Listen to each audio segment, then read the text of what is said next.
Peristiwa berdarah kembali terjadi di Pasar Kota Prabu Muli. Seorang pria berinisial RV dilarikan ke rumah sakit akibat menjadi korban pembacokan dan mengalami luka cukup parah hingga harus menjalani operasi oleh petugas medis.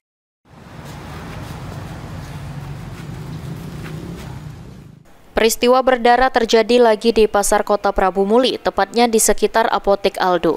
Kali ini seorang pria berinisial RV harus dilarikan ke rumah sakit karena mengalami luka parah akibat menjadi korban pembacokan. Menurut informasi yang didapat tim liputan PAL TV, pembacokan terjadi pada jam 2 dini hari pagi, di mana berkas tetesan darah korban masih berceceran di jalan sekitar lokasi kejadian. Saat ini korban dalam keadaan kritis dan harus menjalani operasi oleh petugas medis rumah sakit. Belum diketahui pasti penyebab terjadinya peristiwa pembacokan ini, namun menurut adik korban, pelaku sudah diketahui dan sudah membuat laporan ke Polsek Prabu Muli Barat.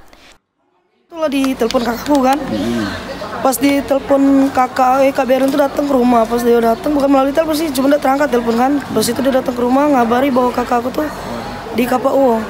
Siapa nama kakak itu? Yang datang. Yang kena bapak? Oh, Ripo Yardo. Ripo. Lah udah buat laporan. Lah sudah lah laporan. Cak mana keadaan kakak itu sekarang? Sekarang lagi dioperasi deh. Luka-luka apa? Luka di bagian kepala, tangan, kaki, belakang. Ada musuh apa kayak mana?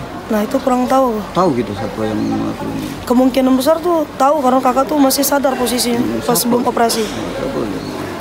Masih kurang tahu juga ya, tapi dia nyebutnya itu masih keluarganya Hen.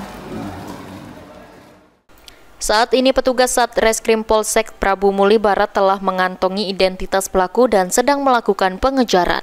Anggi Perkasa, PAL TV.